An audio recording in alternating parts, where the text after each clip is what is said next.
આજ આપણા ઘરનું ધાબુ ભરવાનું છે. સેન્ટિંગ ગોઠવી ગયું છે, હરિયા બરિયા બંધી ગયું છે, ઇલેક્ટ્રિક કામ પણ પતી ગયું છે અને તમે જો બધું કમ્પ્લીટ થઈ ગયું છે અને હવે ધાબુ ભરવાનું ચાલુ કરવાનું છે. લીટ પણ ગોઠવી ગઈ હતી. નીચે મિલરમાં હવે માલ બનાવવાનું થઈ ગયું છે. સિમેન્ટ નાખે, રેતી નાખે છે અને તમે એક જો આપણે રેસા પણ નાખવાના છે તો આ જો રેસા છે એમાં થોડાક પાતળા આવે. રિલાયન્સ કંપનીના છે, એ બેસ્ટ ધાબામાં ભરવા માટે રેસા ફરજિયાત નાખવા. એનાથી કામ પણ સારું થાય અને માલ બની હવે આવી ગયો આપણે લીટમાં. તમે જો માલ ઠેલવે છે અને તમે જો પાવડર ઠેલવે માલ ભરી ગયો અને આપણે હવે જ્યાંથી ભરવાનું હોય ત્યાં કણે લઈ જવાનો માલ. અને તમે જો નીચે આપણે પાટિયા પાથરેલા છે એની ઉપરથી માલ લઈ જવાનો. કેવી રીતે હાકે લેરી આમાં પણ બેલેન્સ પૂરું હોવું જોઈએ, નકર ક્યાં હેઠી પડે એનું નક્કી નથી.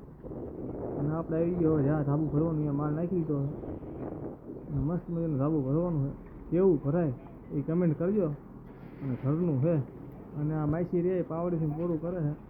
આપણે આખું ધાબુ આવી જ રીતે ભરવાનું છે. તમે આખો વિડીયો તમને બનાવીને જુઓ તમે કેવી રીતે ભરવી.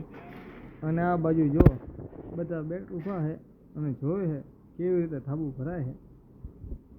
બધા જોવે છે અને ધાબુ ભરી જાય એટલે વિડીયો આખો બનાવો ને અને લાગે તો નથી પણ મારી કારણ કે કઈ જગ્યાએ ફરજિયાત મારી દેવાનું. એમાં કાંઈ કરવાની નહીં. આખું આપણું હવે ધાબુ ભરી ગયું. થોડુંક જ બાકી રહ્યું છે અને તમે જો આ બાજુ ભરી ગયું કેવું ભરાણું છે. કમેન્ટ કરજો, ખબર પડે. રેસાનું કામ સારું હોય. એક પણ તે હજી સુધીમાં ક્રેક આવી નથી. આ બીજો દિવસ છે. આપણે પહેલાં માલની પારીઓ કરી નાખીએ પાણી ભરવા હાટન અને બધે જ પાણી ભરી દીધું છે. કેવો વિડીયો લાગ્યો છે લાઈક, કમેન્ટ અને ફોલો કરી દીજો.